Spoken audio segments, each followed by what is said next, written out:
Boa noite a todos.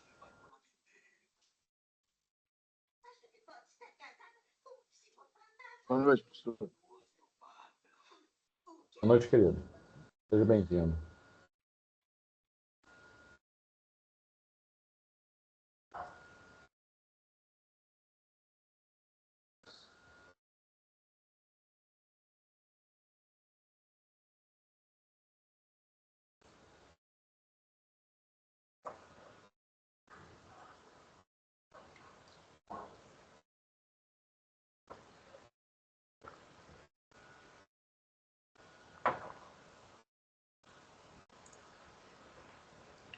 Deixa eu admitir aqui esse povo.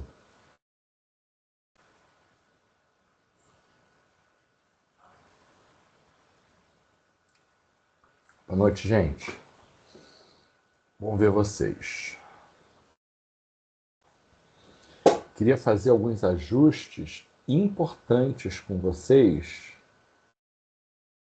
mas ainda temos tão poucas pessoas que eu nem sei se eu falo e repito, ou se eu falo depois. Tem sempre prós e contras. Eu acho que o melhor é falar duas vezes. Essa é uma das questões, Vanessa. Exatamente isso. Isso muda, assim, digamos, o nosso planejamento, sabe?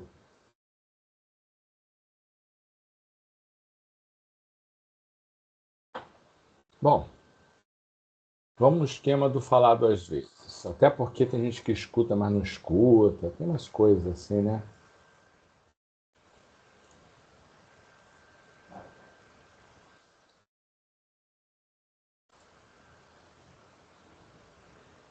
Bom, vamos lá. Qual é ou quais são as questões?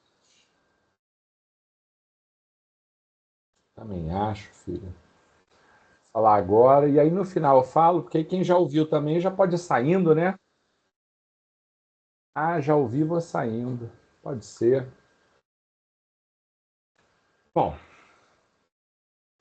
o calendário prevê, e eu não tinha me dado conta, ou eles mudaram, que eles também mudam, tá? De vez em quando eles mudam o calendário. Ou sempre esteve lá e eu que não reparei, que semana que vem não haverá aula na sexta-feira.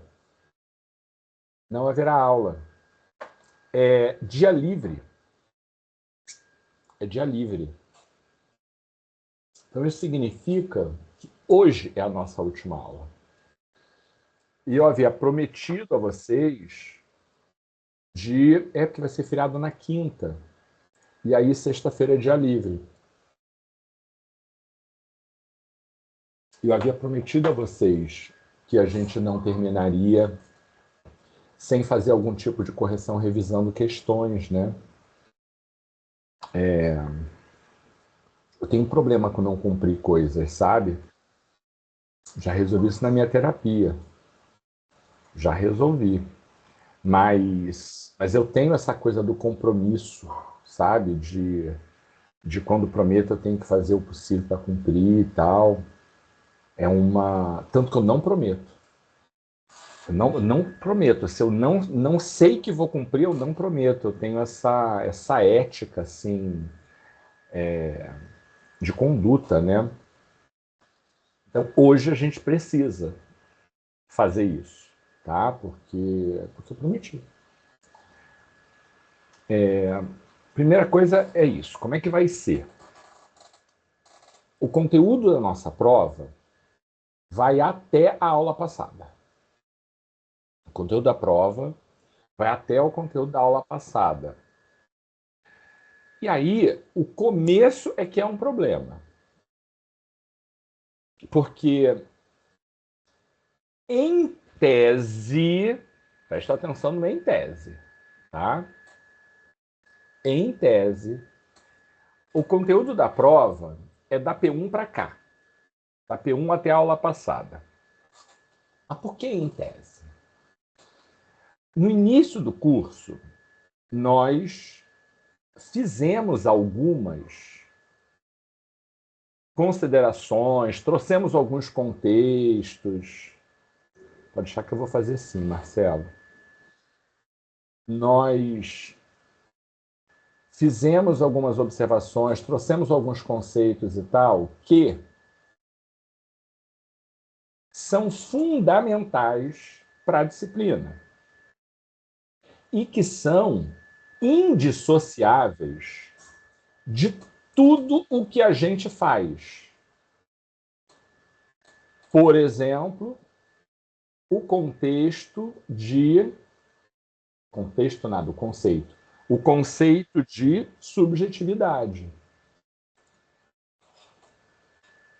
Essa percepção individual, essas características peculiares, isso que constitui o seu universo, as suas causas fundantes, isso que influencia direto ou indiretamente a sua vida, a gente chamou isso de subjetividade. Isso está antes da P1.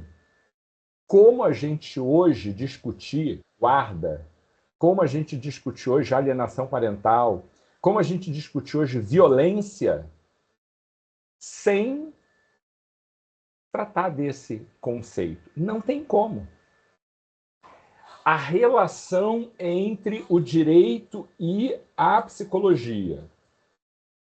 A psicologia como uma ciência de suporte que instrumentaliza o processo, a figura do juiz, o Ministério Público e daí por diante, instrumentaliza a todos com um conteúdo que pode ser fundamental para discutir conceitos, questões e fatores do direito a partir dessa relação entre o direito e a psicologia.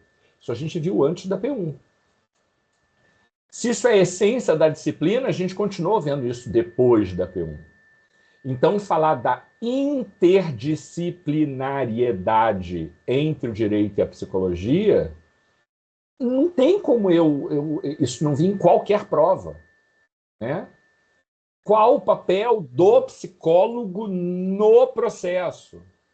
Isso tem que aparecer em qualquer prova.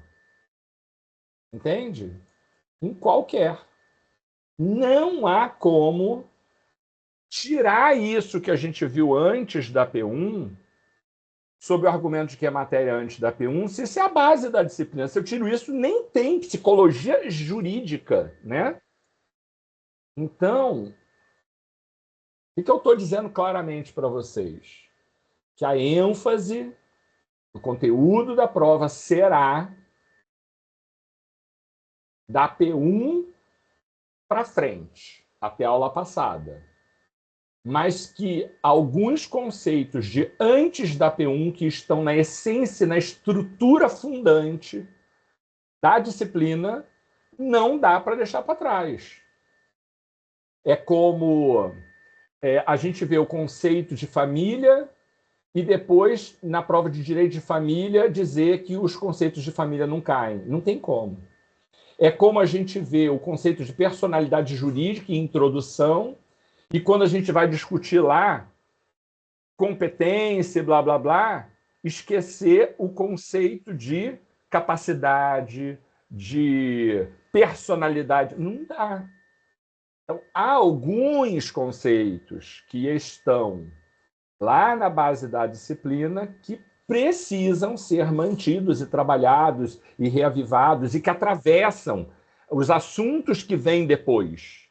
A gente precisa daquele assunto para poder discutir o assunto que vem depois. Então, duas coisas importantes eu estou dizendo com o que eu já disse até aqui. Calendário. Semana que vem, dia 21/11, não tem aula. É dia livre no calendário, não tem aula. Dia 28 é prova. Então, a gente também não está aqui porque vocês estarão na unidade fazendo prova presencialmente. Presencialmente. Dia 5 de dezembro, eu estarei aqui para fazer revisão de prova. E a gente não se encontra mais nesta disciplina. ok? Porque depois é P3 e depois não tem revisão de P3, porque P3 é discutida só via requerimento, mesmo nas disciplinas presenciais. Depois da prova de P3, ninguém aparece mais na universidade. Calendário é isso. Hoje, na nossa última aula, a gente vai fazer uma forma de revisão. Pegar um pouquinho de cada coisa, o que der tempo. Dia 21, P2. Dia 28, revisão de prova. É o nosso... nada disso. Esquece. Vou retomar. 21, semana que vem, não tem aula. Perdoe. 21 não tem aula. 28 é prova.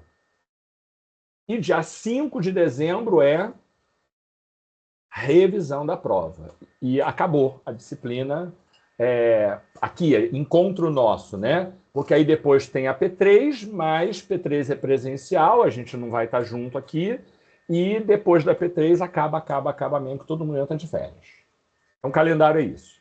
Alguém disse, então, resumindo, a matéria é toda. Não, a matéria não é toda. Porque se fosse fácil assim, eu teria dito, gente, matéria toda. Não, a matéria não é toda. A matéria é mais enfaticamente da P1 para cá. Da P1 para cá. Mas conceitos que estão na essência da disciplina e que atravessam os conteúdos que a gente viu depois da P1 são conceitos transversais que vocês precisam conhecer. Tá?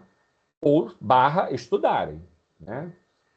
Então, por exemplo, deixa eu pegar aqui os temas que eu vou responder vocês melhores, né? Melhor, antes de ouvir vocês. Então, por exemplo, vamos lá, psicologia, peraí. Deixa eu abrir aqui. Deixa eu exemplificar, né?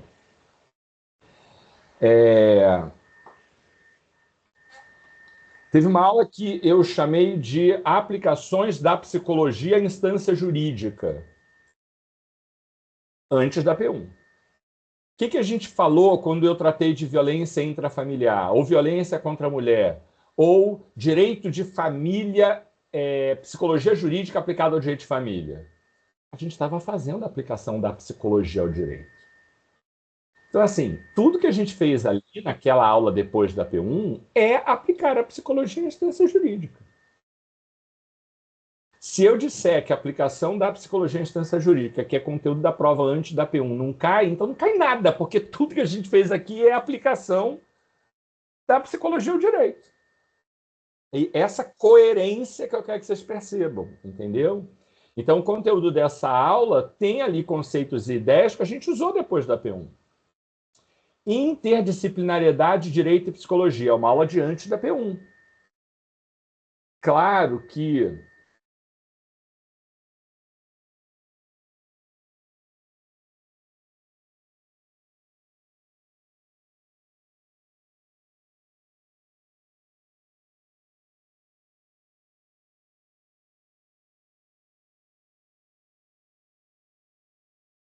Professor, perdão aí por interromper, Professor, você está sem sem som. seu áudio total. Menino, obrigado. Esse áudio tem feito isso. Do nada ele se desliga. Obrigado por avisar. Tem feito isso, esse troço, sei lá. Obrigado É por bug, avisar. eu acho, mas obrigado. Ninguém Vou fala, retomar. cara. Custa clicar aqui, ó. Eu cliquei e falei, cara, Messi, obrigado, cara, por avisar. Pronto. Então, obrigado. Ele faz essa coisa de me mutar do nada. Eu nem estava aqui, estava na outra tela lá, tentando abrir o arquivo, e ele me muta. Não foi nem por acidente, ele me muta. De manhã ele fez isso também. Eu vou retomar. Então, por exemplo, a gente viu, antes da P1, psicologia jurídica e direito da criança e do adolescente. E ECA, né? Psicologia jurídica e ECA. Isso é conteúdo de antes da P1. Aqueles slides lá, aquele conteúdo, não é um conteúdo específico da gente aqui, mas a gente falou ainda de criança e adolescente depois, porque a gente dividiu isso em 3 grandes blocos, né? a questão da criança e do adolescente como uma proteção delas, a criança e o adolescente como praticantes de ato infracional e a criança e o adolescente como vítima de violência. Um está ali, né, flutuando entre Lei Maria da Penha e Código Penal, o outro tem a ver com o ECA na parte criminal e o outro tem a ver com o ECA na parte civil. Então, uma parte disso, a primeira delas, que é a proteção da criança e do adolescente, a gente viu lá antes da P1. O restante a gente viu depois da P1. O que eu recomendo, para ser direto e claro? Eu recomendo que vocês estudem a matéria após a P1, e que deem uma olhada nesses conceitos anteriores à P1, que de alguma maneira se conectam com o que está depois da P1. Resumindo, é isso. Tá bom? Eu acho que isso funciona, vai funcionar bem. Vai funcionar super bem. Então, vamos lá. Calendário, tudo ok? Matéria de prova, todo mundo entendeu a lógica também? Meu Deus, será que eu estou de aula 4 a 7? Não sei número, até porque a gente não teve número, né? Comecei a botar uns títulos. Psicologia jurídica e direito de família e questões, não sei o quê. Violência contra a mulher, violência contra intrafamiliar. Não sei número, tem que ver lá os números, mas é o conteúdo após a P1, tá? E subjetividade, interdisciplinariedade, a aplicação da psicologia ao direito, que são esses conteúdos anteriores que também estão depois, porque não é exclusivo diante da P1, a gente viu antes e viu depois. Tá visto? Cai lá, cai lá, cai lá o tempo inteiro, tá? Então, é isso. Calendário e conteúdo. Bom, a prova tem consulta? Tem consulta. Tem consulta. E a consulta é a legislação seca. Não se consulta material, caderno, slide, isso não pode. É regra geral, tá, gente? Para mim e para todas as disciplinas. É consulta de legislação. E lei seca. O que eu estou chamando de lei seca, né? Não pode ter comentário, não pode ter anotação no código. Não é porque é consulta de código, você pode escrever tudo lá e aí não tem problema. É sem comentários, sem anotações, tá?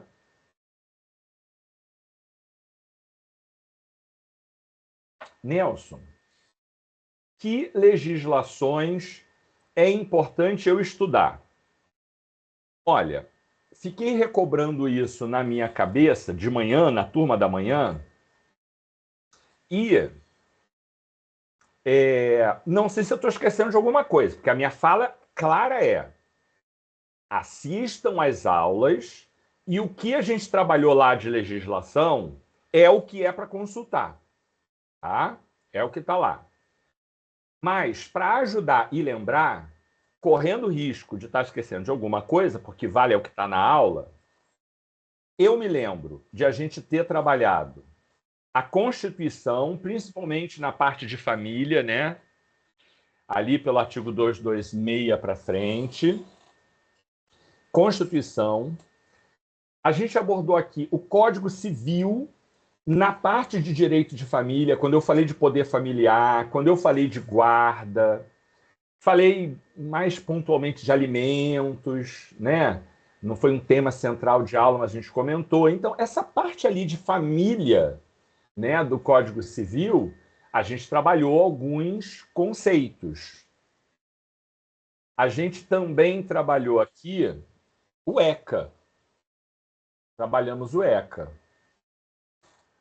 A gente falou da Lei Maria da Penha. Constituição, Código Civil na parte de família, o ECA, a Lei Maria da Penha, a Lei de Alienação Parental. E eu não fui ao Código Penal. A gente não leu nenhum artigo do Código Penal. A gente não leu. Mas quando eu falei da teoria do diálogo das fontes e a solução das antinomias, eu falei, olha, a violência contra uma criança, quando ela não é intrafamiliar, ela não vai ser resolvida lá pela Lei Maria da Penha. Ela também não vai ser resolvida eventualmente pelo ECA, ela vai ser resolvida pelo Código Penal. Mas eu não fui a nenhum artigo do Código Penal. Mas entender essa relação entre o Código Penal, a Lei Maria da Penha, o ECA e a solução das antinomias e a teoria do diálogo das fontes, essa relação, entender essa relação também pode ser importante. Digo pode porque eu não fiz ainda a prova. Não sei ainda dizer o que vai ser. Tá bom? Então, que eu me lembre de legislação que a gente tem usado após a P1, foram esses. Tá? Então, já resolvi calendário, já dei as orientações. Bom, vai ser 10 questões objetivas, tá? 10 questões objetivas. Só para lembrar, eu não corrijo prova, eu não lanço nota. Então, coisas do tipo, Nelson, corrigir errado a minha prova. Não adianta falar comigo. Tem que fazer requerimento para a sua unidade, porque a tua prova está lá. Eles corrigiram e eles lançaram. Tá? Então, tem que fazer requerimento. Eu não posso ajudar. A prova não vem para minha mão. A prova fica lá com as coordenações. E eles é que resolvem isso. Então, é preciso fazer requerimento para resolver essas coisas. Ah, corrigiu errado. Ah, ainda não foi lançada a minha nota. O que aconteceu? Sabe essas coisas? Precisa fazer uma fala lá com a sala dos professores da unidade, com a secretaria da unidade, para poder resolver essas coisas, tá? Bom, claro, se você me mandar mensagem, perguntar, eu vou te orientar, faz isso, faz aquilo. Mas não é comigo. Só para esclarecer, que às vezes o povo fica chateado comigo, achando que eu estou deixando de fazer, ou que eu negligenciei e tal. E não é na minha mão que isso passa. Tá bom? O que mais? P3. P3, a matéria é toda. P3, a matéria é toda. Toda. Matéria de P1 e matéria de P2. Tá? P3, a matéria é toda. É isso. Eu acho que é isso. Alguém ficou com dúvida sobre procedimento, sobre calendário? Tem alguma coisa que eu possa ajudar? Pergunta aí se eu não falei, porque eu não estou me lembrando mais de pendência. Eu iria agora já para a gente começar a nossa revisão. Tranquilo, né? Posso ir em frente, então? Posso ir em frente, né? Bom, obrigado. Obrigado pelo retorno. Deixa eu falar da revisão. O que eu fiz foi pegar uma prova de semestre anterior. Tá? De manhã a gente conseguiu corrigir 6 questões. Pode ser que a gente corrija menos, mais, vai depender do andamento das dúvidas. Mas a revisão não tem compromisso com o que cai ou o que não cai. Até porque eu nem sei o que cai, a prova não está feita, né? Vou fazer isso agora na semana que vem. Eu tenho que entregar até a quarta-feira. Até quarta-feira eu vou fazer.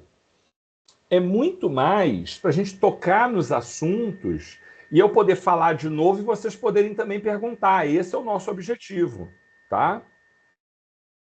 Não vou deixar o arquivo da prova para vocês, tá? Então, quem quiser a questão tem que printar a tela, porque eu não vou deixar o arquivo para vocês, tá bom? Mas para a gente começar, eu queria só fazer uma última pergunta. Tem pendência de material anterior para vocês? Deixa eu olhar aqui.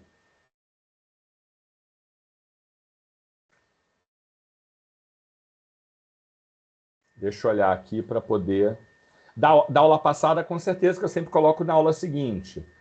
Mas me digam se há pendência de mais alguma coisa além da aula passada. Estou entrando aqui para ver também.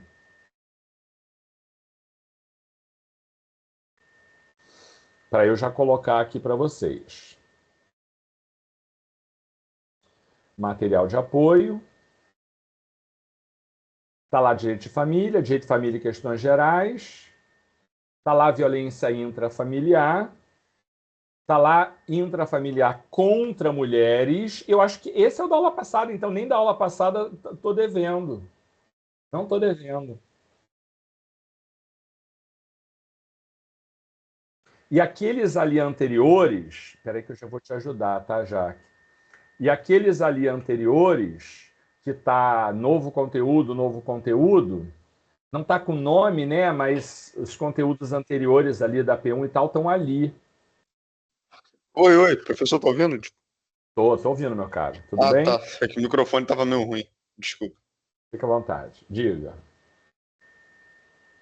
Posso te ajudar, filho? Aproveita e fala, sem problema. Não, só pra testar mesmo, porque tava muito ruim aqui. Tá. Não De tava boa, funcionando, não.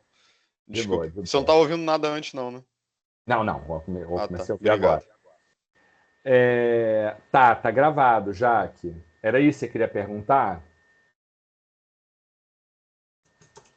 Sim, está sendo gravada. Fala, Jaque, é isso ou tinha outra coisa para você perguntar também?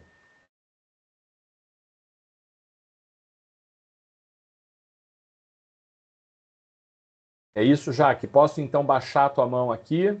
Se você tiver o que perguntar, você fala, tá? Mas eu estou baixando a sua mão, entendendo que a sua questão era o que você escreveu lá no chat. Bom, então é isso. Então vamos para a revisão, porque acho que o conteúdo já está todo lá. Se tiver dúvida, me perguntem sobre material. Deixa eu ir conferindo aqui, peraí, aqui. Então vamos lá. Violência intrafamiliar está lá? Tá.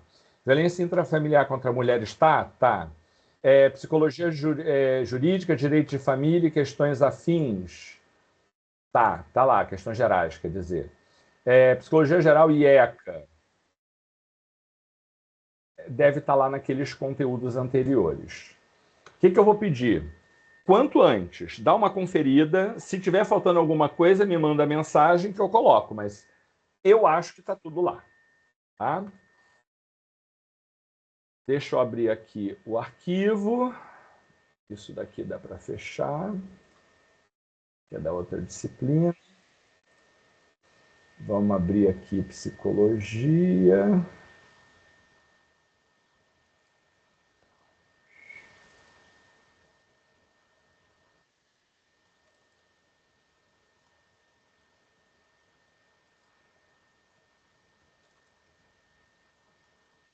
Com licença, professor. O senhor poderia repetir os tópicos?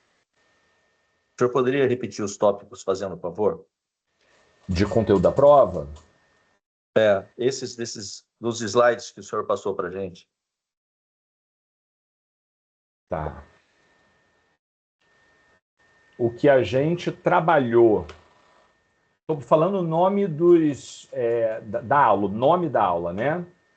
Isso.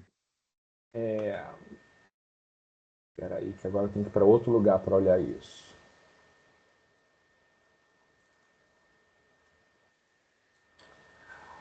Foi violência intrafamiliar, foi violência intrafamiliar contra mulheres, que a primeira a gente trabalhou criança e adolescente, tá? Psicologia jurídica, direito de família e questões gerais, psicologia jurídica e direito de família.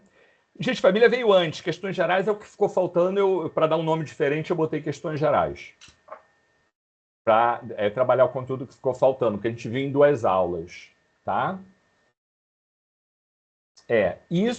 Esses 4 materiais foram os assuntos pós-P1. Tá? Não, ainda tem um, porque eu peguei a primeira parte antes, a segunda parte depois, que foi Direito de Família e ECA. Direito de Família e ECA. Deixa eu ver se esse é o nome. Ou Psicologia Jurídica e ECA. Perdoe. O nome é Psicologia Jurídica e ECA. Psicologia Jurídica e ECA.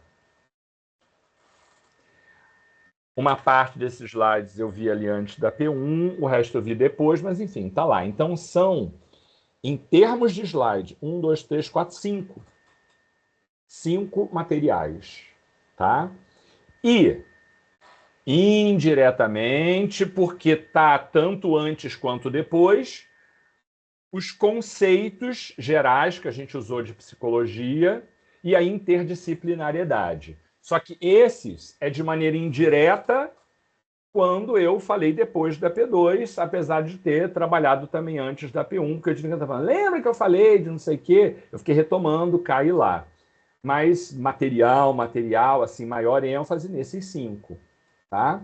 E com relação aos outros, daria uma olhada, mas sem exagero de ter que olhar com o mesmo cuidado desses 5. Tá certo, professor. Muito obrigado. Imagina, conte comigo. Qualquer coisa é só falar. Deixa eu ver o que mais. Para a gente printar. Ah, printar, é verdade. Pedi para printar, porque o conteúdo da prova de hoje, né, o arquivo da prova, eu não coloco prova. Eu não deixo prova para vocês. Não acho adequado. Mas podem printar, é claro. Aliás, nem eu posso impedir, não tem como impedir. Mas também não me incomodo. Não tem questionário. Questionário já passou. Não, faculdade não tem questionário. Prova. Uma prova anterior. Peguei uma prova anterior aqui só de P2, só para vocês entenderem assim a lógica da coisa e tal, tá? Deixa eu compartilhar.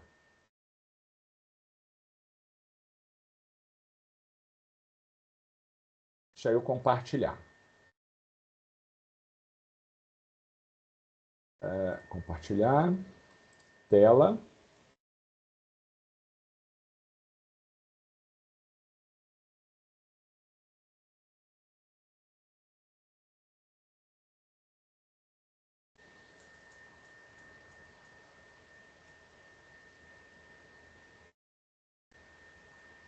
Tá aqui.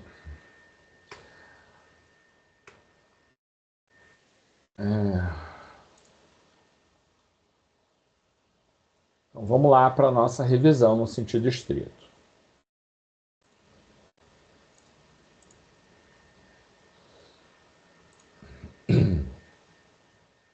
Muita coisa para administrar. Admitir, compartilhar, ir cá, ir lá, olhar a chave. Meu Deus do céu, esse troço tinha que entrar sozinho. Eu perguntei, os colegas lá também não sabem como fazer para vocês entrarem direto. Esse negócio de ter que admitir é horrível. Achei isso horrível. Vocês tinham que entrar direto sem eu precisar admitir. Enfim. Deixa eu aumentar para quem está no celular não ter dificuldade, né? Porque no celular é difícil de ver. Deu uma melhorada, né? Mas aí também não fica a questão toda na tela, tem isso. Vamos lá. Paula e Maurício são namorados. E numa certa noite, após terem saído com amigos, Maurício teve uma crise de ciúmes, agredindo a namorada com palavras de baixo calão, constrangendo a namorada e humilhando a namorada. Registrem a palavra constrangendo e humilhando. Constrangendo e humilhando. Registra essa palavra, ou essas palavras, na presença de amigos em comum. Diante da hipótese apresentada, o que é correto afirmar? Letra A. É correto afirmar que a violência contra a mulher só acontece numa relação marital? Não. A gente disse que namoro serve para caracterizar a violência intrafamiliar. A gente disse que o padrasto em relação à enteada e daí por diante. Não acontece só na relação entre marido e mulher, não. Não. Letra A, sem chance. Não é a nossa resposta. Letra B. Maurício cometeu... Deixa eu ir lá para poder aceitar o povo. Que está apitando aqui para mim. É correto afirmar que Maurício cometeu violência moral contra a mulher? Isso te induz a erro, tá? Porque dá para dizer que ela sofreu dano moral. Se ele xingou, humilhou, isso, aquilo, dá para dizer que teve dano moral. Mas dano moral é indenização, era cível. Não é porque, eventualmente, ela sofreu dano moral que a violência é moral. Falando em tipo de violência, vale o que está escrito na Lei Maria da Penha. Vou abrir aqui a minha Lei Maria da Penha. Abram aí também. Abri a minha Lei Maria da Penha. Vou lá ao artigo 7º. São formas de violência doméstica e familiar contra a mulher, entre outras, 2 pontos. E aí lista 5 tipos de violência: física, psicológica, sexual, patrimonial e moral. A letra B fala de violência moral. Olha o que diz a violência moral no artigo 7º, inciso 5º. A violência moral, entendida como conduta que configure calúnia, difamação e injúria. Não é essa a hipótese. Lembra que eu marquei aí constrangendo-a e humilhando-a? Olha o que diz o inciso 2º. A violência psicológica, entendida como qualquer conduta que lhe cause dano emocional e diminuição da autoestima, ou que lhe prejudique e perturbe o pleno desenvolvimento, ou que vise a degradar ou a controlar as suas ações, comportamentos, crenças, decisões, presta atenção, mediante ameaça, mediante constrangimento, já deu tique, constrangendo mediante constrangimento, e logo depois, humilhação. Então, se ele a constrangeu e a humilhou, pela definição do que é violência psicológica, o que o Maurício fez contra a Paula foi praticar violência psicológica. É por isso que a resposta é a letra C. Alguma dúvida? Alguma dúvida? Não? Posso ir adiante? Beleza, estou indo adiante. Questão 2.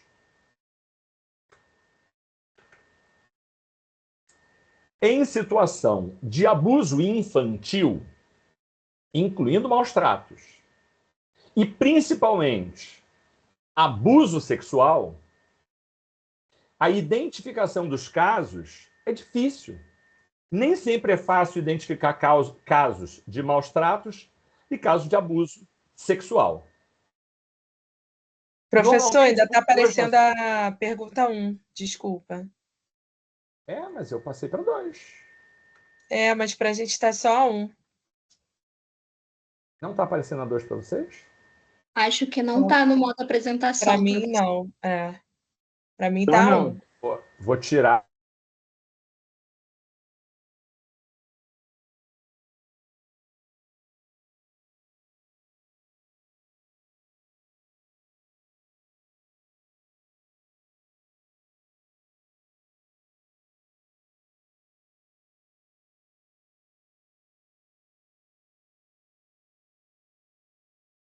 Congelou para vocês também? Sim, eu acho que ele deve ter saído na hora de parar de compartilhar a tela. Bom, é meu Pensei chute, que né? fosse minha internet que tivesse dado ruim. Eu pensei também, mas eu acho que ele, na hora de tirar o compartilhamento, ele saiu da chamada. Ou alguma coisa aconteceu na casa dele lá também, que foi repentino demais também, sei lá.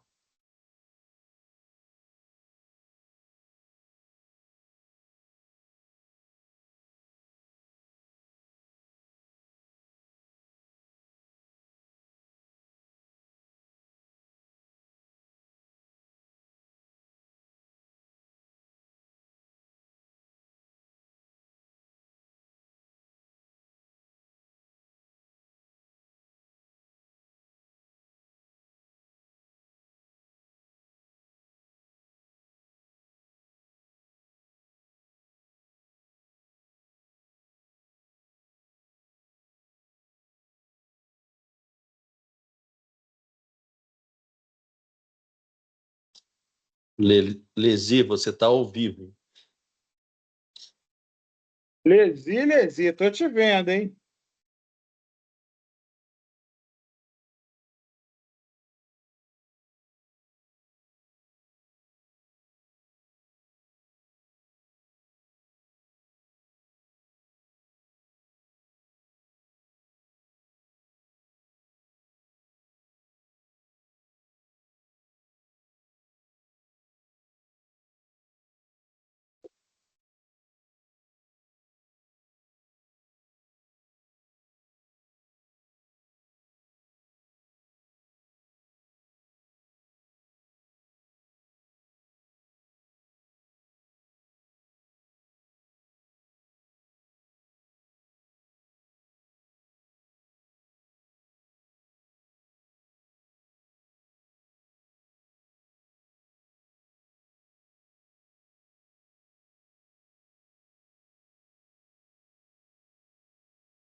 Alguém tem notificação aí se parou a aula, não parou?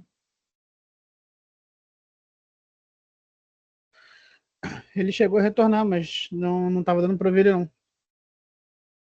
Ele falou que ia sair e ia tentar entrar novamente.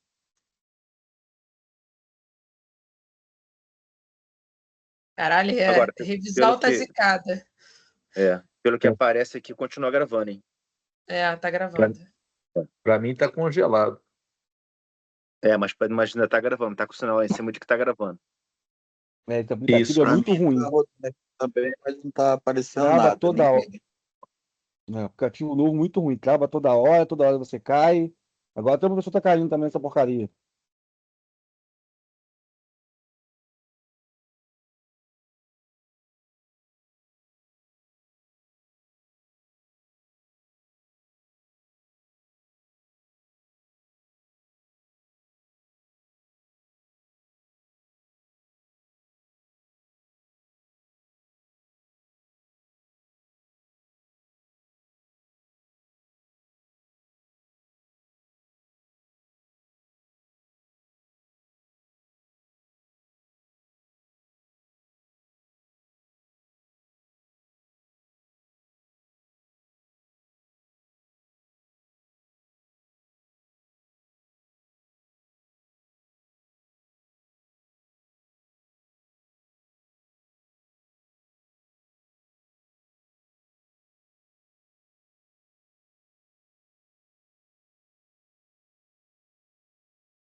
Oi, oi. Fala, professor. Fala, Rapaz, professor. pois é, vamos lá. Não consegui entrar como professor. Não consegui. A imagem do senhor não apareceu, não. Não, ainda não abri a câmera, tá abrindo ainda. O Professor, problema é que se eu entrar como aluno, eu não consigo gravar. A câmera também não está professor, esse abrindo. aplicativo novo é horrível, professor. Tá travando horrível muito, isso. cai todo mundo toda hora. Tem condições de entrar com esse aplicativo, não. Tem que voltar pro outro. Pois é. Bom, eu estava ouvindo vocês naturalmente, vocês não estavam me ouvindo. Aí eu falei, vou sair. E realmente saí, cliquei ali em sair. E aí não fechava, nunca ficava saindo, não fechava. Aí eu fechei tudo e saí entrando de novo. Na hora que eu clico para entrar lá como professor, a mesma tela do saindo, que não saía nunca, aparece para mim saindo. Entendeu? Então, eu não consigo entrar lá como professor. Aqui o microfone está funcionando, mas a câmera não está abrindo. Seu vídeo não está funcionando. Não foi possível acessar a sua câmera. É a mensagem que ele me mostra. E eu não consigo gravar. E aí, o que eu faço? Professor, desculpa te Oi. interromper. A gravação ela continua porque antes você já tinha liberado a gravação. Então está sendo Para mim gravado. está parecendo como se estivesse gravando ali em cima. É Tá verdade. gravando. Tá gravando porque antes você entrou como professor e fez a gravação. É, O que não daria certo ali na aula seguinte, mas para essa dá para gravar. Você consegue entendi. compartilhar também? O senhor consegue compartilhar? Compartilhar? Acho que sim. Agora, o meu vídeo não está aparecendo. Eu clico na câmera, aparece uma mensagem. Seu vídeo não está funcionando. Não foi possível acessar a sua câmera. Bom, eu vou fazer o seguinte, só para vocês entenderem que eu não desisti. Eu vou sair de novo, tudo de novo, e vou tentar entrar de novo. Se não conseguir entrar como professor, eu entro como aluno e a gente segue, nem que seja sem câmera, mas pelo menos eu compartilho e vou falando aqui o conteúdo, tá bom? Vou tentar. Espera aí. Não desistam de mim. Não desistam.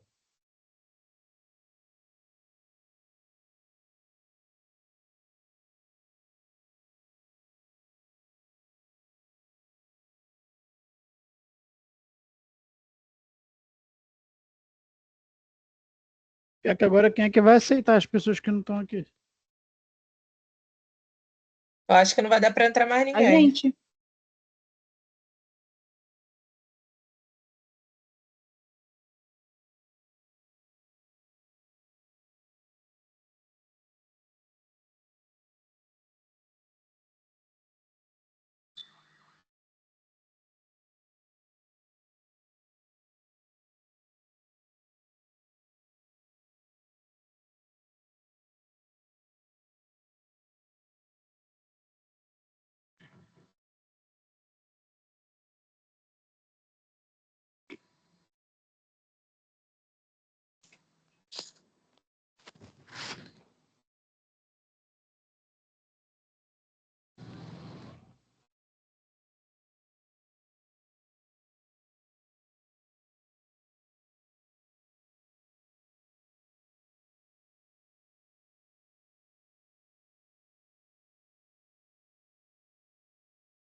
Oi, queridos. De verdade, não consigo entrar como professor. Ele dá erro. Aparece a tela de saindo. Não consigo entrar de jeito nenhum. E não consigo abrir a minha câmera. Tá? Mas vou seguir aqui. Tá? Deixa eu tentar compartilhar a tela. Deixa eu ver se vai.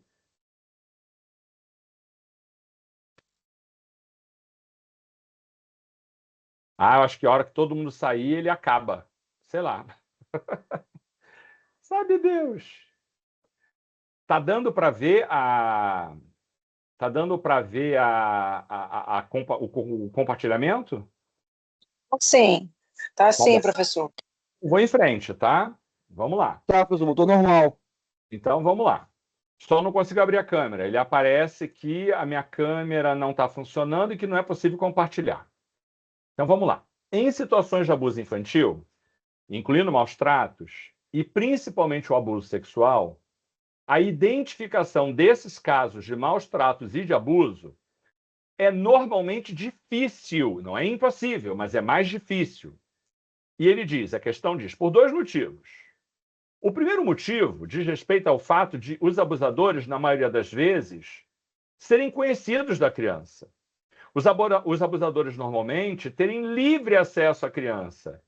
Isso permite que ele constranja a criança, que ele ameace a criança, que ele controle a criança, que a criança tenha um vínculo que faça a criança ter medo de denunciar um ente da família ou alguém próximo à família. Isso é uma razão que dificulta identificar que a criança está sofrendo maus tratos. Eu recebo rotineiramente pessoas dizendo: professor, por favor, me ajuda, porque eu descobri que o meu filho vinha sofrendo abuso sexual. De fulano, de beltrano, de ciclano, sei lá, pode ser avô, pode ser pai, pode ser tio, pode ser vizinho, pode ser o companheiro da mãe, enfim. E a mãe não sabia. O fato já acontecia desde algum tempo e a mãe não sabia. É isso, é difícil identificar em alguns casos. Bom, um segundo motivo que pode ajudar a dificultar essa percepção, qual seria? Então, vamos lá. Letra A. As crianças defenderem os agressores porque têm forte vínculo familiar com eles? Nem sempre tem forte vínculo familiar, Jaque. Nem sempre. Às vezes, nem vínculo familiar não tem. Às vezes, é amigo da família. E nem sempre elas defendem os agressores. Aliás, muito pelo contrário. É mais comum, sabe o quê? A criança, depois de ser vítima de abuso, ela querer rejeitar a presença dessa pessoa. Ela não fala, as pessoas não sabem, mas ela evita essa pessoa. Isso é o mais comum. A criança defender é uma situação atípica, não é a regra, está muito longe da regra. Isso não é um fato que ajuda a dificultar a descoberta, né, dos maus tratos ou do abuso sexual. Um outro fato que ajuda a complicar, ajuda a complicar é horrível, né? Ajuda a dificultar, que dificulta essa compreensão, é que os abusos não podem ser demonstrados, como é o caso da violência física. Na violência física, muitas vezes há marcas que o exame de corpo de delito comprova. Então, com o exame de corpo de delito, é muito mais fácil saber que alguma coisa está acontecendo. Com a marca física no corpo da pessoa, no corpo da criança, é muito mais fácil saber que alguma coisa está acontecendo. Mas, para ver um abuso sexual, não precisa ver marcas. Por exemplo, se uma pessoa obriga uma criança a masturbá-la, isso é abuso sexual. E não deixa marca nenhuma no corpo da criança. No corpo da criança. Então, os abusos não poderem ser demonstrados, na maior parte das vezes, às vezes sim. Se houve uma penetração vaginal, isso pode causar lesões que o exame vai pegar, mas não é sempre. Os abusos normalmente não podem ser demonstrados, dada a ausência de lesões evidentes, de lesões físicas evidentes. Isso dificulta você perceber que a criança está sendo vítima de maus tratos? Sim. Isso dificulta perceber que a criança está sofrendo violência? Sim. Se a criança aparece com o olho roxo, pronto, eu já sei que ela está sendo vítima de violência física. Mas o abuso sexual, muitas vezes, não deixa marcas. Então, o segundo motivo que leva a dificultar a percepção da violência sexual e dos maus tratos é o fato de os abusos não poderem ser demonstrados por meio de prova técnica específica, que é o exame de corpo de delito.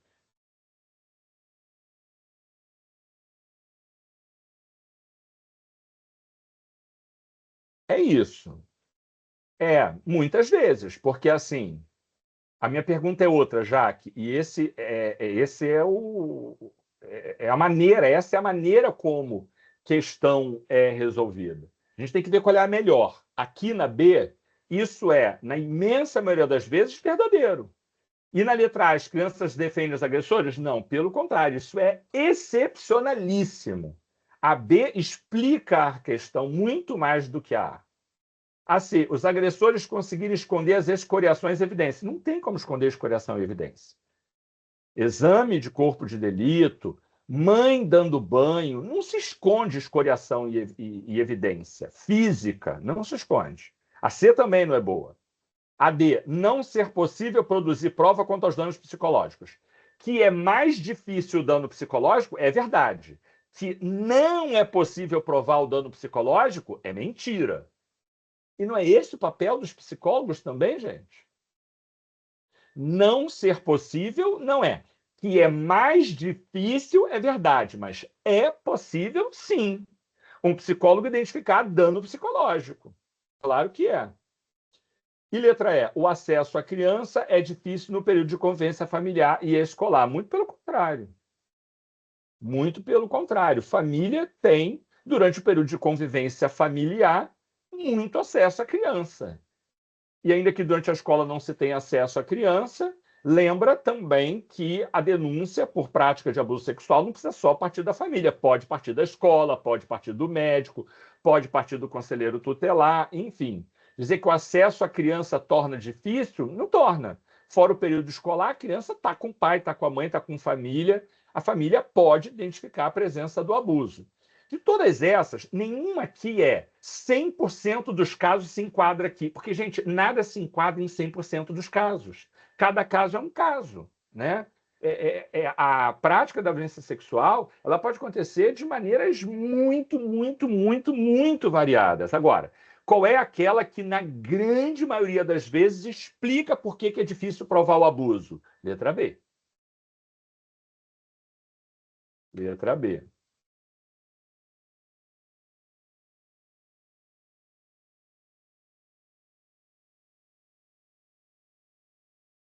Não entendi, já. Que Nelson do futuro é esse, menino?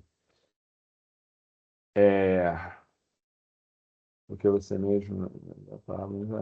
É isso. É porque não tem 100% dos casos em que uma mesma regra se aplica. A forma como a violência acontece é múltipla. Então, a gente tem que observar aquela que mais se adequa. E a letra B é aquela que está na grande maioria dos casos. Travando. Não gostei. Entendi. Beleza. Que mais? Alguém vai ter que acabar com isso, que não vou ser eu. Alguém vai acabar. Acho que com todo mundo sair, o sistema automaticamente para de gravar. Bom, gente, então 2 é isso. Deixa eu ir para 3. Professor, posso fazer uma pergunta rapidinho? Claro, querido, fica à vontade. Professor, como é que é para o senhor, como perito, né, na área de psicologia, ter que encarar uma situação dessa, de chegar no seu consultório uma criança que foi abusada sexualmente, às vezes você vê que uma criança tá, às vezes tão menor, assim, 5 anos para menos. Cara, eu sou o tipo de pessoa que eu abomino completamente qualquer tipo de violência. E contra a criança, então, sem comentários. É óbvio que é horrível, mas você sabe o que é menos pior para a criança? É que quanto mais nova a criança é, menos dimensão do que aconteceu ela tem.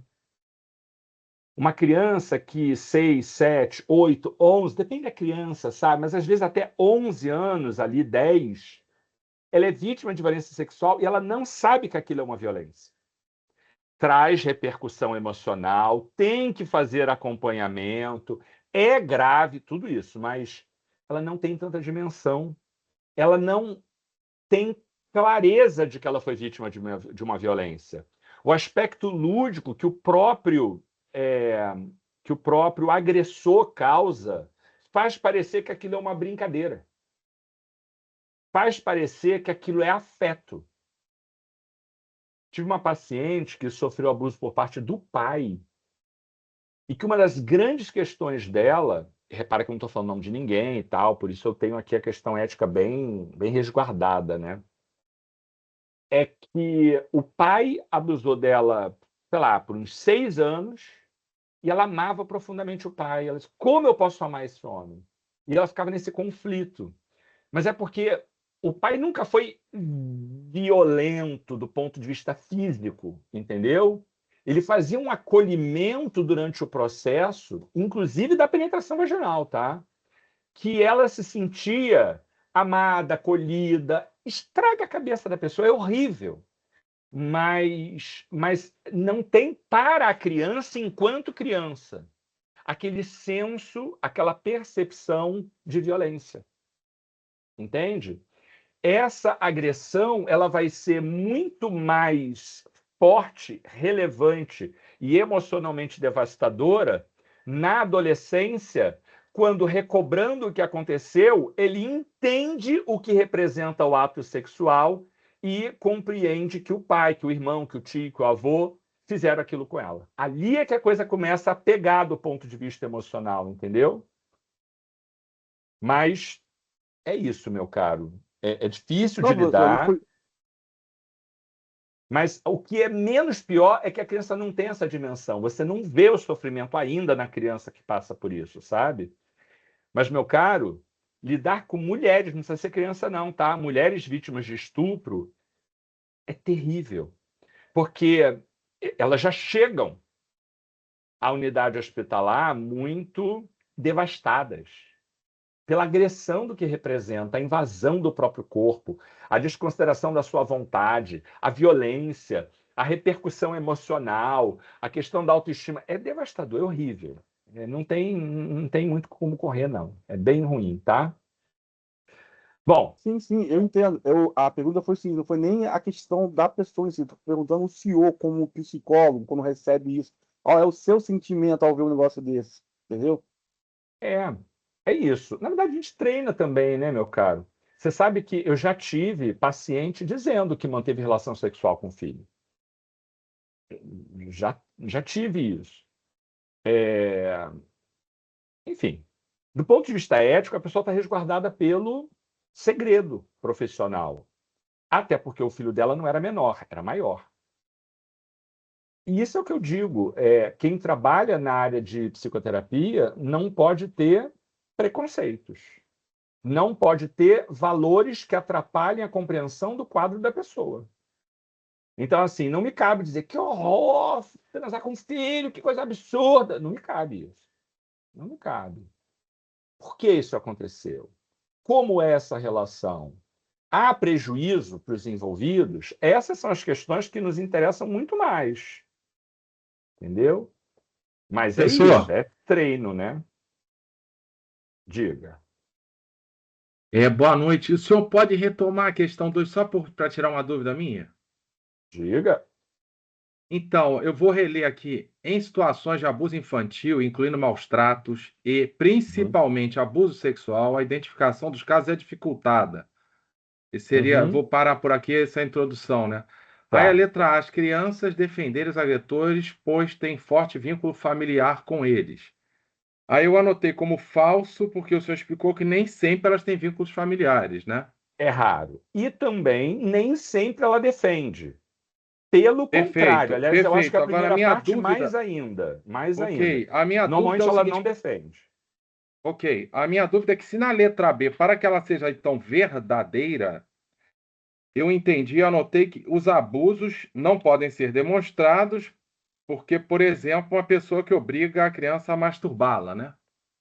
Mas também nem sempre. Então, assim como na letra A, as justificativas seriam as mesmas. Para mim, essa questão tem que ser anulada. Porque a letra B... Essa é uma questão de concurso, professor? Ai, não me lembro. Mas é provável. Porque, olha só, se a explicação da primeira é que nem sempre, na segunda também, na letra B, é nem sempre. Porque mas nem não é sempre assim os abusos não podem ser demonstrados. Há casos em que eles poderão ser demonstrados, imagino eu, né? Desculpa. Tá, mas eu vou fazer outra pergunta, tá? As crianças defenderem os agressores, isso acontece muito eventualmente ou na maioria dos casos? Muito eventualmente. Os agressores conseguirem esconder as escoriações e as evidências da família, acho isso impossível. Mas, assim, pode ter um caso em que isso aconteça. Então, eu vou dizer que muito eventualmente, nem vejo como, mas vou botar aí no campo do muito eventualmente. Não ser possível produzir prova contra danos psicológicos. Essa aqui não dá, essa aqui é falsa, falsa mesmo, tá? Dá para produzir. É mais difícil, mas dá para produzir. E o acesso à criança é difícil no período de convivência familiar e escolar. Família que não tem acesso à criança é também muito excepcional. A, C e E é muito excepcional. Os abusos não poderem ser demonstrados, a maioria dos casos. Por isso, a letra B é melhor que a A, que a C e Pois que a E. professor, a B mas nem dá. assim, eu só tenho dificuldade de compreender, porque, na verdade, para mim, ambas teriam a exceção, nem sempre. Porque também, me parece que na letra B, nem sempre eles não podem ser demonstrados. Há casos em que eles poderão ser demonstrados. Tá. Eu vou fazer duas observações para você, e é importante que vocês entendam como é que as questões funcionam. Eu acho que esse é o nosso objetivo maior aqui hoje, né? A primeira delas é que lá no enunciado tem a palavra dificultada e não impossibilitada. A gente não está falando de uma coisa absoluta, a gente está falando de uma coisa que é mais difícil. Tá? Não, perfeito, não, mas por não isso é uma que para regra mim absoluta. tanto a A quanto a B seriam equivalentes. Essa é a dúvida, Segunda entende, coisa. professor? Uma vez a gente vendo o gabarito, é fácil até entender, justificar, mas sem saber o gabarito, para mim a A e a B são exatamente idênticas, do ponto de vista lógico. Não são. O raciocínio é esse. A A traz uma exceção e a B traz uma, não vou dizer que é regra, porque senão seria absoluta, mas uma quase regra. Qual é a questão, meu caro? Essas condutas, imagina você advogando, tá? Você advogando. Se você quer uma regra absoluta, o povo tem que fazer matemática, não tem que fazer direito. Essa coisa da regra absoluta não cabe no direito, na maioria das vezes. O direito não é uma situação de regra absoluta. Eu concordo, professor, mas justamente como nem sempre tem vínculos familiares na letra A e é a justificativa, na letra B, para mim, também nem sempre há situações em que eles podem ser presta demonstrados. atenção no que eu disse e no que você falou. Não é matemática. Não se apega ao nem sempre. Se você ficar nisso, não vai acontecer. Não, é só que eu estou querendo dizer que, para mim, essa questão eu vou errar na prova. Estou só alertando. Que é muito difícil. É uma questão muito difícil. Obrigado. Obrigado pela informação. Mas, assim, o objetivo aqui não é esse. O objetivo aqui é eu ajudar vocês a raciocinar. Se você ficar preso a isso... Mas ela é extremamente complexa, errando. professor. Nem que se eu pensasse... Espera aí, só para eu entender o raciocínio. Então é porque os abusos podem ser demonstrados, não podem ser demonstrados, é mais possível, é mais frequente. É muito mais frequente do que todas as outras. Porque, professor, uma pessoa abusada sexualmente, ela demonstra, né, o abuso. Uma menina penetrada, ela é facilmente identificável. Para mim, são equivalentes. As estatísticas, como é que o abuso sexual de criança acontece? A maioria das vezes não é por penetração. A imensa maioria então, não. Mas o enunciado poderia dar algum indício nisso. Tudo bem. Agora, mas o enunciado nem sequer menciona. Tudo bem. Mas, filho, assim, eu vou ser sincero com você, tá? Não se apeguem às coisas em que vocês acreditem. Porque não, se você ficar... professor, é que o senhor tem uma prática enorme na área, né? Então, para o senhor isso é evidente. O senhor já viu milhões de casos, o senhor sabe que vamos dizer, a situação dela ser demonstrado o abuso é algo muito pouco recorrente, menos do que o outro, pode ser. Mas para a gente nem tão pouco a enunciado da questão fala isso. Então, para mim é algo bastante dúbio. Eu juro que eu entendo você. Eu entendo a sua angústia, de verdade mesmo. Eu entendo. Porque você quer acertar, eu entendo isso. Não, eu estou aqui para aprender, mas assim, eu não tenho a sua entendo. Por isso, por exemplo, você quer acertar, e a sua angústia é de que eu quero alguma coisa que me dê mais convicção, mais segurança. Eu entendo isso. Mas saia desse lugar. Saia desse lugar. Pensa assim. Não, é quase que uma roleta russa, assim, meio a meio aqui. Eu ia chutar uma das duas e ia teria sorte, 50% de acertar. Mas tudo bem, eu já entendi. Assim. Agora, com a sua explicação, agora o enunciado não traz a informação, né? Mas não vai trazer sempre tudo, filho. Não, nem psicologia, nem civil, nem essa questão é extremamente difícil, realmente. Não vai trazer. Não, também, assim, ser difícil não é um problema para mim, porque a prova vai ter questões difíceis. A prova de vocês terá questões difíceis. Terá questões fáceis e terá questões medianas.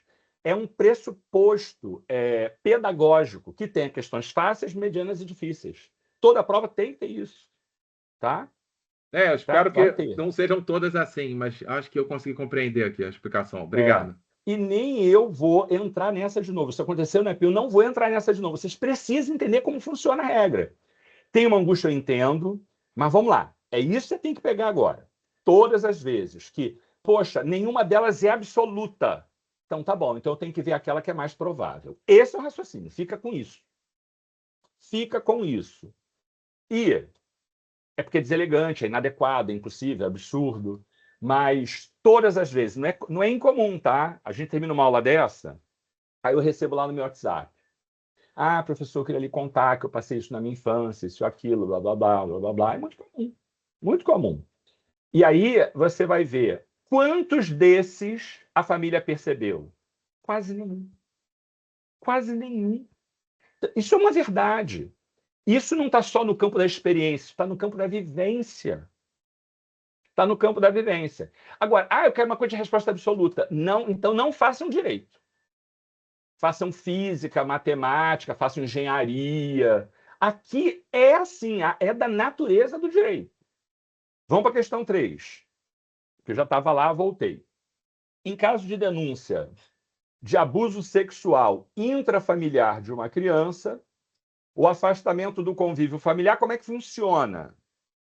Foi denunciado abuso sexual. Como é que funciona o afastamento? Bom, a regra foi como eu expliquei, preferencialmente afastar de imediato, porque eu não posso deixar essa criança em risco. Quer dizer que eu condeno de cara? Não, eu afastei preventivamente, para evitar o problema. Mas vai ter investigação, vai ter contraditório, vai ter ampla defesa, vai ter tudo. E este pai, esse tio, esse avô só vai ser condenado com prova. Tem que provar. Tem que ter prova. Prova robusta, consistente da evidência da prática. Mas mesmo sem prova, e muitas vezes, mesmo sem audiência, mesmo sem, eu posso afastar preventivamente para proteger a criança. E, diga-se de passagem, não é só a criança. Se isso acontecer em relação à mulher, o raciocínio é o mesmo. Imagina, eu não tenho provas suficientes. Claro, apanhou dentro de casa, apanhou sem deixar marca, isso e aquilo, vou investigar. Primeira intimação que chega a casa para a pessoa comparecer em juízo ou para comparecer em delegacia, isso e aquilo, o cara já vai saber. Tu foi para a polícia para falar de mim. Acabou para ela. Então, qual é a primeira providência? Afastar a vítima do risco. Quer dizer que eu vou condenar ali? Não, quer dizer que eu vou investigar isso, aquilo, mas ela tem que estar protegida. Às vezes, é tirando a vítima do lar. Às vezes, é tirando o agressor do lar. Não tem regra também.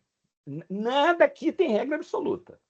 Às vezes, eu impeço o agressor de entrar em casa e deixo a vítima lá protegida, impedindo que essa pessoa entre. Às vezes, eu tenho que tirar essa pessoa de lá e levar para abrigo onde nem o agressor saiba onde ela está. Mas qual é a regra? Não tem regra. O delegado, o juiz, a autoridade que está investigando, dependendo da fase, vai ter que olhar o que é mais eficiente. Lugar pobre, pessoa dependente, isso e aquilo. Se eu proibir o fulano de entrar, eu viro as costas, não tem ninguém na porta, ele vai entrar e vai fazer. É melhor tirar a vítima da casa para colocá-la num lugar salvo. Agora, é uma pessoa estruturada, é um condomínio fechado, a entrada dá para ser barrada antes, blá, blá, blá. Olha, eu acho que essa pessoa aqui dentro de casa, o agressor sendo afastado, é relativamente fácil de impedir que ele chegue perto dela e adentre o lar conjugal para poder agredi-la. Dá para tentar afastar ele, o agressor, e não a vítima. Mas não tem regra. A gente tem que ver, no caso, o que é mais eficiente. E, às vezes, nem é só tirá-la de casa. É tirar de casa, é levar para lugar incerto que o agressor não conheça. Tem que ver o grau de periculosidade do agressor. Então, assim, não tem regra sobre o que é, mas essa é a lógica. É a lógica. Então, vamos lá para a letra A. Questão 3. A gente está procurando o quê? A gente está procurando a situação de abuso, como é que funciona o afastamento do convívio da família. Letra A. O afastamento deve ter prioridade. Bom, que o afastamento deve ter prioridade, sim. Mas prioridade sobre a proteção do vínculo familiar, não. Porque manter o vínculo familiar é também importante. Tanto que, se o agressor é o pai e eu vou tirar a criança do lar, eu vou colocar com quem? Provavelmente na casa da avó. Isso é uma forma de manter o vínculo. Eu não estou colocando o afastamento acima do vínculo familiar. O vínculo familiar é tão importante quanto. Mas, às vezes, fora daquela casa, mas mantendo ainda o vínculo familiar. Então, o afastamento predomina sobre o vínculo familiar? Não. Falando de adoção, eu falei, a prioridade absoluta do Estado é manter a criança quanto possível dentro do lar. É manter. Sempre tentar manter. Sempre tentar manter. A letra A não é adequada. Letra B. O afastamento da criança do convívio familiar é de competência exclusiva da autoridade judiciária. Só o juiz pode determinar esse afastamento definitivo, mas sem prejuízo de qualquer medida emergencial para proteger a vítima. Se for emergência, se for urgente, delegado pode pedir esse afastamento, conselheiro tutelar pode fazer esse afastamento. Se eu sou conselheiro tutelar, estou na casa de alguém e presencio uma violência grave, eu tiro a criança dali naquele momento. Se eu estou no shopping e eu vejo uma criança sendo vítima de uma violência grave, eu retiro a criança naquele momento. Só que eu não posso levar para minha casa. Eu não posso levar para o hospital. Não pode. Eu tenho que imediatamente buscar autoridade competente para tanto. Então, mas isso é uma situação excepcional, porque quem determina em definitivo o afastamento é o juiz. É isso que diz a letra B. E isso é exatamente o que acontece. Então, a resposta da questão 3 é a letra B. Letra C. O afastamento do convívio familiar pode se dar somente após a conclusão do procedimento judicial. Então tem que esperar terminar o processo para poder dizer que não pode. Aí a criança já morreu, já apanhou, já foi estuprada outras vezes. A própria mulher também. Isso não faz sentido. Não, tem que atuar rápido, mas tem que tentar preservar os laços familiares. Letra D. Ocorre o afastamento do convívio familiar uma vez realizada uma investigação. Então primeiro eu tenho que investigar para depois... Também não. Sim, pode ser que eu primeiro investigue para depois afastar, se observar que não há risco.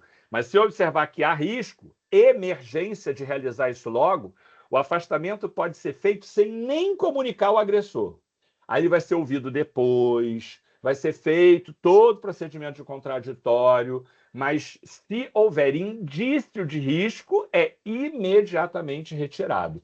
Não precisa terminar a investigação, não precisa terminar procedimento judicial, não precisa terminar nada disso. Dá para fazer de imediato. E a letra E. O afastamento da criança do convívio familiar é condicionado à inclusão do agressor em programa oficial comunitário de prevenção da violência intrafamiliar. Isso nem vai acontecer sempre. Pode acontecer de a pessoa, o juiz determinar que essa pessoa tem que participar do curso de sei lá o quê, para ser marido melhor, para ser pai melhor, para poder controlar a violência. Pode acontecer, mas o afastamento é condicionado a isso. Eu só posso te afastar depois que você começar. Não faz nenhum sentido. O que faz sentido é preservar a vida, a saúde, a integridade. Por isso, a competência para fazer esse afastamento é do juiz, mas se houver alguma medida de emergência, não tem nenhum prejuízo, porque qualquer um outro que esteja diante dessa situação pode fazer o afastamento, levando para a autoridade competente para que ele requeira ao juiz esse afastamento. Ele vem extraoficial e o juiz oficializa. Ministério Público, policial, o policial está lá, está vendo a criança bater. Está vendo a criança apanhar do pai, gravemente. Eu tenho que ir lá buscar uma decisão judicial. Nada. Leva para a delegacia, o delegado adota os procedimentos iniciais, Ministério Público ou o próprio juiz a pedido, né, da autoridade policial, já podem oficializar, mas o afastamento já foi feito pela própria autoridade policial. Essa é a lógica. Então, a questão 3, a melhor resposta é a letra B. Questão 4. Questão 4. A gente vai ter que ver aos poucos que ela é grande. Deixa eu diminuir um pouco a fonte para ver se melhora. A alienação parental constitui um importante assunto e, apesar de ser recente, vem se destacando como uma área da psicologia. A alienação parental não é uma coisa antiga, de 20 anos, essa é uma discussão mais recente. Sobre a atuação do psicólogo nessa problemática da alienação parental, o que a gente pode afirmar com segurança? Com segurança, maior parte dos casos. Também não tem nada absoluto aqui, tá? Maior parte dos casos. Não dá para ter 100% de assertividade em nenhuma delas por conta da complexidade de cada caso. Espera aí, deixa eu ver aqui a dúvida.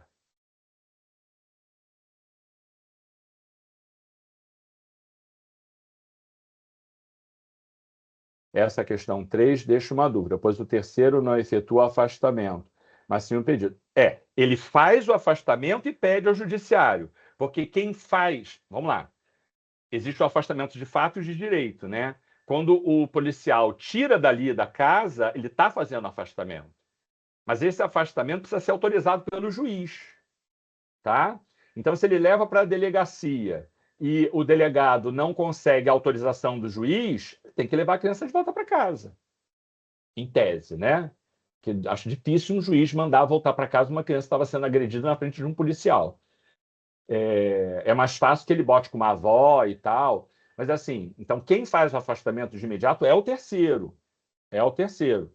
Mas ele não tem autoridade para fazer isso à revelia de qualquer coisa. Quem tem que oficializar isso é o juiz. Entendeu, Eric? Já é o afastamento, tá afastando, tá tirando de casa, tá afastando. Mas só quem tem autoridade para bater martelo sobre isso é o juiz. Tá? É ele. Então vamos lá. Sobre a alienação parental, o que é possível afirmar com segurança? Letra A. É possível afirmar com segurança que o papel do psicólogo é fundamental para a saúde psíquica dos envolvidos? Gente, numa disciplina de psicologia jurídica, uma afirmativa que diz que o papel do psicólogo é fundamental para a saúde psíquica dos envolvidos tem que ser verdadeira, né? A gente pode dizer, não, que psicologia é uma bobagem. Né? Não faz sentido, né? Sim, o psicólogo é fundamental para a saúde psíquica dos envolvidos. É fundamental. Para, no mínimo, preservar essa saúde mental. É verdade. Continuando. É importante destacar que a criança, em especial a criança, necessita de um acompanhamento psicológico. Porque ela é um ser vulnerável na sua própria essência. Qual é o problema da letra A? Nenhum. Nenhum problema. Perfeita. Na alienação parental, o papel do psicólogo é fundamental? Ele ajuda a preservar minimamente a saúde psíquica? Sim. A criança precisa de um acompanhamento psicológico por ser um ser ali diferente, especial, vulnerável? Sim. Nenhum problema com a letra A. Questão 4, letra A. Agora, olha a letra B. Cabe ao psicólogo, amparado pelas suas técnicas e abordagens, traçar uma terapia. Presta atenção. Não confunda. O psicólogo clínico, que é aquele que atende regularmente a pessoa, semanalmente, tal. Não confunda o psicólogo clínico com o psicólogo que atua no judiciário. O psicólogo que atua no judiciário não faz terapia com a vítima. Ele observa, analisa, avalia, lauda, descreve, mas ele não faz terapia. Terapia é procedimento continuado, é papel do psicólogo clínico, não é papel da psicologia jurídica ou da psicologia forense. Tá? São coisas diferentes. Então, cabe ao psicólogo que atua na área da psicologia jurídica traçar uma terapia? De jeito nenhum. Para que assim elabore um documento descrevendo o que foi ouvido, concluindo com quem a criança deve morar. O psicólogo é quem vai determinar com quem a criança... Manda o juiz para casa, né? Porque deixa que o psicólogo faz tudo. Não é assim. Ele dá os elementos para o juiz e o juiz é quem decide, mediante sentença, com quem a criança vai morar. Não tem nada de o psicólogo decide com quem a criança vai morar. A letra B é absurda. Letra C. É dever do psicólogo escutar os pais para saber de onde vem a alienação parental. O psicólogo costuma escutar os pais para saber de onde vem a alienação parental. Até aqui tudo bem. E o psicólogo fazer juízo de valor sobre o que ele entende como certo e errado? De jeito nenhum. O psicólogo, acabei de dizer isso mais cedo, a gente não tem que ter preconceito, a gente não tem que ter opinião, a gente tem que entender a demanda do paciente. Eu vou, a partir do que eu entendo como certo e errado, eu vou dizer o que eu entendo como correto para poder orientar aquele caso? Não é isso. Né? Eu vou fazer juízo de valor? Não, quem faz juízo de valor fundamentado é o juiz, quando decide. Tá? Então, o início da letra C já é absurdo. O final nem é tanto, pelo que eu li aqui rápido. Mas o começo já tira a letra C da jogada claramente. Letra D. O psicólogo tende a utilizar os métodos de investigação como entrevista, teste, informações familiares, informações de terceiros. O psicólogo pode ouvir tudo isso, é verdade. É verdade. Vamos continuar. Caso seja identificada a alienação parental, o psicólogo, olha isso, expede um documento para que a criança seja imediatamente tirada daquele convívio familiar. O psicólogo manda tirar? Acabou de dizer que quem faz afastamento é o juiz. Se já foi levado para o psicólogo, é porque já passou por delegacia, já passou. Alguém já tem que ter feito isso. O psicólogo não manda tirar nada, ele dá instrumento e juiz atua. Foi o que eu falei lá do começo do curso, a relação interdisciplinar entre a psicologia e o direito. Tá bom? Então, nenhuma delas adequadas, a não ser a letra A. Questão 4 é letra A. Questão 5. Questão 5. Após o pedido de divórcio do seu esposo, Maria José, guardiã do filho de 4 anos, tem dificultado o encontro da criança com o genitor, alegando compromissos e atividades da criança nos períodos previstos no regime de visitas. Então, vamos entender? 2 pessoas eram casadas, eles se divorciam, a criança tem a guarda dada unilateralmente para a mãe. Para a mãe. É uma criança de 4 anos. E a mãe afasta esse filho do convívio com o genitor, do convívio com o pai. Por quê? Porque todos os compromissos, todas as atividades da criança, ou todos, sei lá, ela sempre marca alguma coisa no horário da visita do pai. Então ela diz, a semana você não vai poder ver, porque ele tem sei lá o quê. Não vai poder ver de novo, porque ele tem sei lá o quê. Ela marca os compromissos e as atividades para o momento da visita. É isso que a questão disse até aqui. De acordo com a Lei 12.318, que é a lei que fala 12.318. Olha o que? Lei 12.318. Olha o que está escrito lá em cima, na ementa da Lei 12.318. Dispõe sobre... Está em vermelhinho, né? Normalmente, no site. No código não está vermelho, mas vem logo embaixo do número da lei. Dispõe sobre a alienação parental. É a chamada lei da alienação parental. E ela altera o artigo 236 da Lei 8.069. A Lei 8.069 é o ECA. Então, ela fala sobre a alienação parental e altera um dispositivo do ECA. É isso o que a Lei 12.318 faz. Lei de alienação parental. Aí a pergunta é, essa situação caracteriza o quê? Caracteriza uma violência contra a criança para impedir o convívio com o pai? Se pegarem lá a Lei Maria da Penha, listados os 5 tipos de violência, impedir que a criança veja o pai não é nenhuma daquelas formas de violência claras lá. Mas olha, B, essa situação caracteriza uma alienação parental por parte da genitora. Acabei de ler. O que está escrito lá na Lei 12.318? Dispõe sobre a alienação parental. Artigo 2º dessa lei. Considera-se um ato de alienação parental a interferência na formação psicológica da criança ou do adolescente, afastando ou o genitor ou os avós. Então, assim, resposta é letra B, sem dúvida, né? O que a conduta da Maria José representa em relação Não falo o nome do genitor. O que representa em relação ao pai da criança? Representa uma alienação parental, porque ela está dificultando o convívio da criança com o pai. Letra B, sem dúvida. Vamos para 6. Na turma da manhã foi aqui que eu parei, na questão 6. A violência doméstica ou violência intrafamiliar é um fenômeno que... A violência doméstica, a violência familiar é um fenômeno que... Letra A. Que atinge especialmente as classes sociais menos favorecidas. Gente, violência doméstica acontece em qualquer lugar, qualquer família, qualquer tipo de mulher pode ser vítima de violência psicológica. Eu queria ler com vocês, acho que o artigo 2º da Lei Maria da Penha. Vou ler aqui o artigo 2º da Lei Maria da Penha. Olha o que diz o artigo 2º.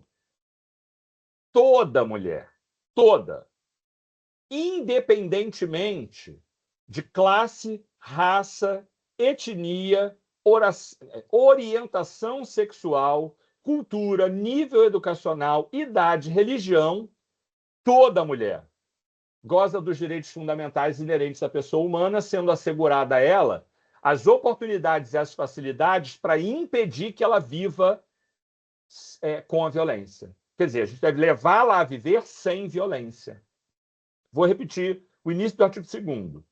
Toda mulher, independente de classe, raça, blá, blá, blá, blá, blá, blá, blá. Então, quando a 6, na letra A, diz que a violência doméstica atinge especialmente as classes menos favorecidas, falando em português claro, só gente pobre vive violência doméstica, além de não ser uma verdade, é um olhar preconceituoso. Isso não existe.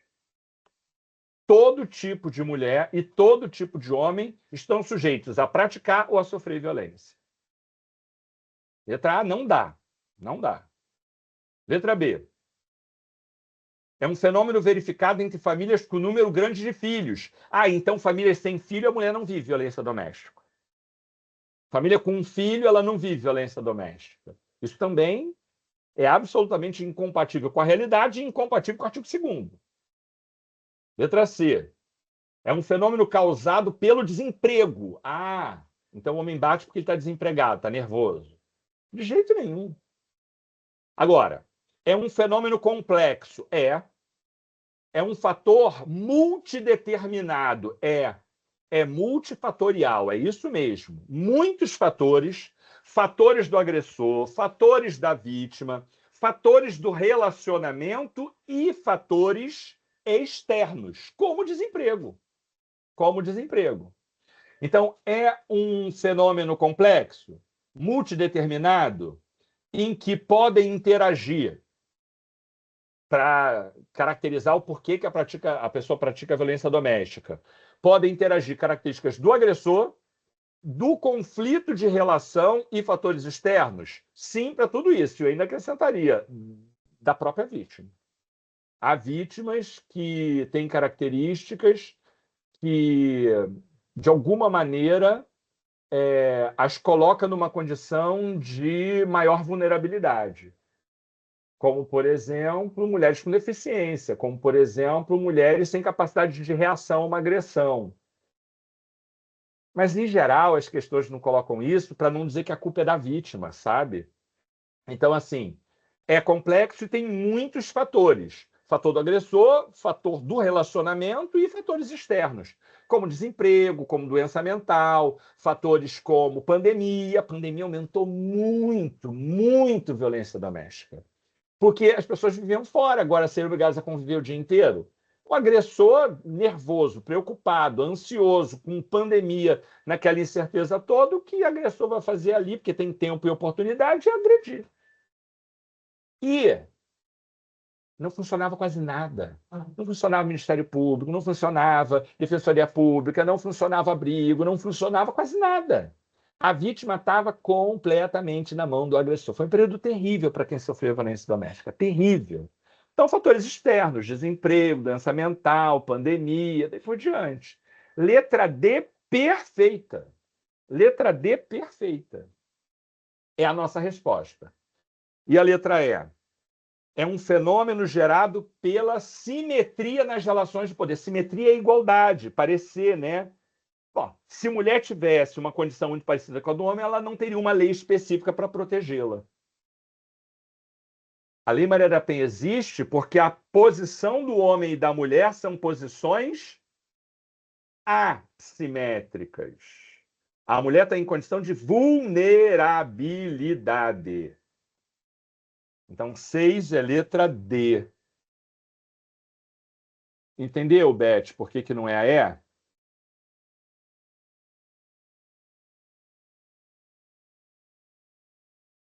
Concordo, muitas camadas. Época terrível. Terrível para quem sofre violência. Vamos fechar com a 7? Vou fechar com a 7, tá? Que eu ainda tenho 10 minutos. Vou fechar com a 7. A temática da violência intrafamiliar é recorrente no dia a dia. Crianças e adolescentes são diariamente submetidos dentro das próprias casas. Há muitas situações de violência, o que vai refletir em prejuízos no desenvolvimento dessas vítimas de violência, né? Entende-se como fator de risco para o desenvolvimento infantil todas as modalidades de violência doméstica. A gente viu que a Lei Maria da Penha lista 5, né? Todas as modalidades de violência doméstica, as 5, são um risco para o desenvolvimento infantil. A saber, que violências são essas? A violência física, a violência psicológica e... Então, peraí. Quando ele fala violência física, isso já exclui, lá na Lei Maria da Penha, artigo 7º, né? Exclui o inciso 1. Quando fala em violência psicológica, já exclui o inciso 2. E que outra forma de violência? Ausência de pai e mãe, cheguei a dizer isso lá em cima, né? Ausência de pai e mãe não está listado, nem no inciso 3, nem no 4, nem no 5, como uma forma de violência. É um problema, porque não ter pai e mãe tem que dar guarda para alguém, isso, aquilo, mas não é uma forma de violência praticada por alguém. Tá? A baixa autoestima também não é, até porque muitas pessoas têm baixa autoestima, não tem nada a ver com o outro, a pessoa traz isso. Tá? Pode ser que o comportamento do pai e da mãe cause a baixa autoestima, mas pode ser também que a pessoa traga a baixa autoestima. Enfim. Mas olha a letra C, fala lá, a negligência. A negligência.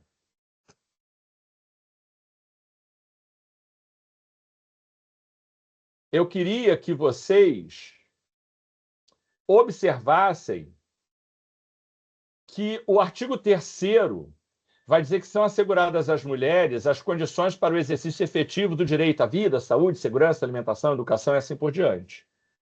E o parágrafo 1º vai dizer: o poder público desenvolverá políticas que visem a garantir os direitos humanos das mulheres no âmbito das relações domésticas e familiares, no sentido de resguardar as mulheres de toda forma de negligência, discriminação, exploração, violência, crueldade e opressão.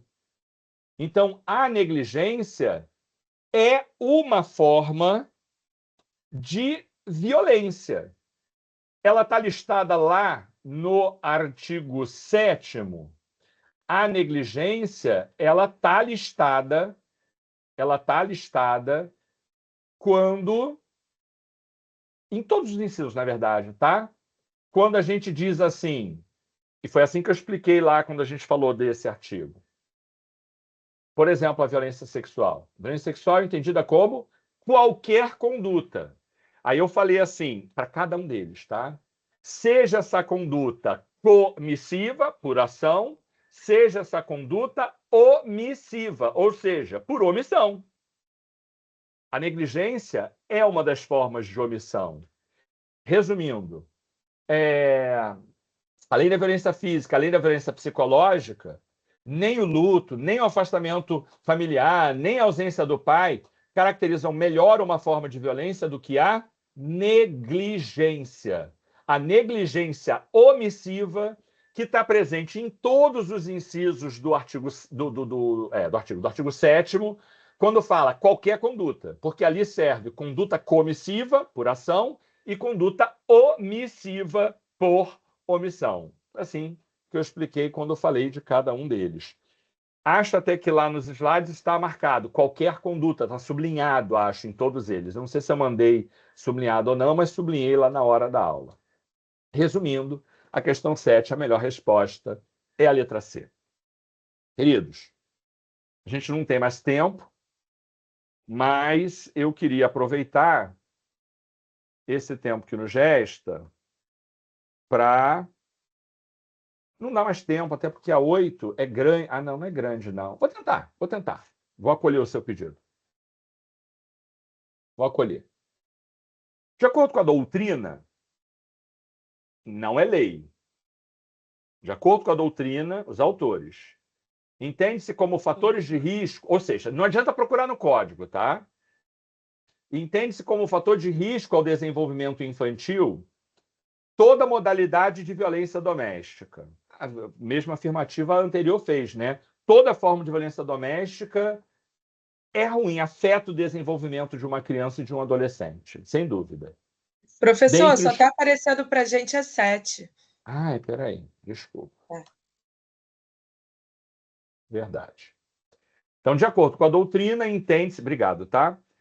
Como fator de risco Por nada. Para o desenvolvimento infantil, toda forma de violência. É verdade. Física, psicológica, sexual, patrimonial, todas elas, moral, atrapalham o desenvolvimento infantil.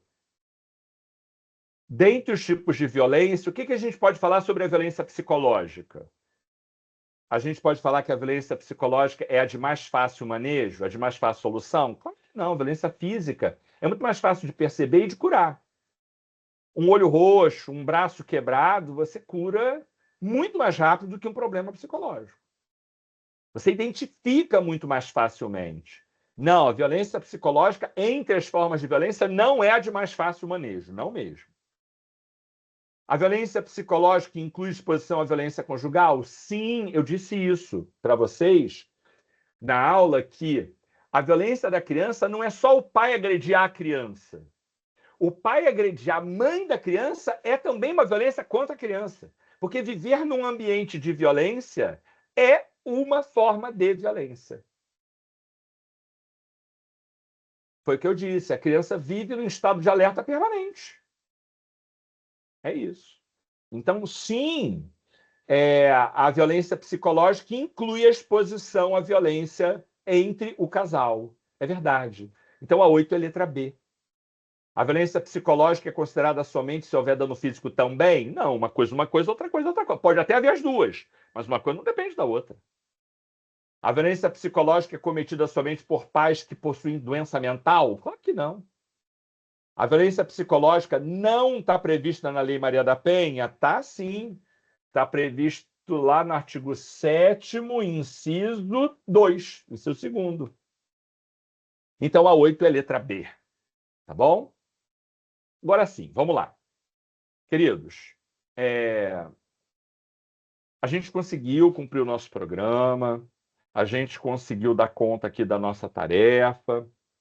Desejo a vocês muito sucesso em todas as avaliações. Semana de prova é estressante, eu sei que tem ansiedade, tem sobrecarga, vocês dormem pouco e daí por diante. Aproveitem o feriado, né? Quinta, sexta, sábado e domingo anterior, para vocês estudarem, salvo engano, para quinta e sexta. E depois, mais um sábado e mais um domingo para estudar para segunda, terça e quarta. Acho que foi um bom momento para essas provas caírem, para minimizar né, essa coisa que é inerente à prova, que é a sobrecarga, e ajudar vocês a conseguirem dividir aí o tempo de estudo de uma maneira mais equilibrada. Desejo que vocês sejam felizes, que vocês sejam prósperos, que vocês tenham saúde, e vocês sabem onde me encontrar depois que a disciplina acabar. Então, contem comigo. Fiquem bem. Uma boa sexta-feira. Sextou para quem sextou. Eu ainda atendo paciente hoje. 2, para ser exato. Vou até às 10. Então, fiquem bem. Fiquem bem. Deus abençoe vocês. Se o senhor puder postar as duas outras questões... Obrigado. Aí eu agradeço ao senhor. Obrigado, professor. Obrigado. Bom, material hoje eu não deixo, mas eu tenho que disponibilizar essa aula gravada. Demora um pouco, tá? Demora, assim, coisa do tipo 2, 3 horas para essa aula ficar disponível para mim. Então, hoje eu não vou fazer isso. Me lembrem em breve, me mandam lá uma mensagenzinha e tal, pode ser pelo próprio direct, que eu entro aqui e coloco para vocês, tá bom? Tudo bem que ainda tem 2 semanas até a prova, mas me lembre que quanto antes estiver lá, melhor para ajudar a organizar aí a trajetória de estudo de vocês. Aliás, eu disse que tem um feriadão, mas tem esse final de semana também para estudar para as disciplinas, né? Também tem agora, então corre atrás aí, porque a vida é de quem corre na frente, né? Nem de quem corre atrás. Sabe Deus já que como é que essa gravação vai terminar. Nem sei se está gravando, será que está? Não sei, não consegui entrar como professor. Sim, está Espero que gravando, sim. está com 2h13. Ah, é? Professor, Oi, querido. Porque para mim Tá aparece aqui sem o botãozinho vermelho. Diga, querido, tá desculpa. gravando sim, e para mim aparece a opção de parar a gravação. Se o senhor quiser, eu posso parar aqui para o senhor. Por favor. Pode parar? Por favor. Gente, você pode e eu não. Olha isso. Que coisa horrorosa. Que bom, que bom. Também Deus só dá autoridade para quem tem juízo.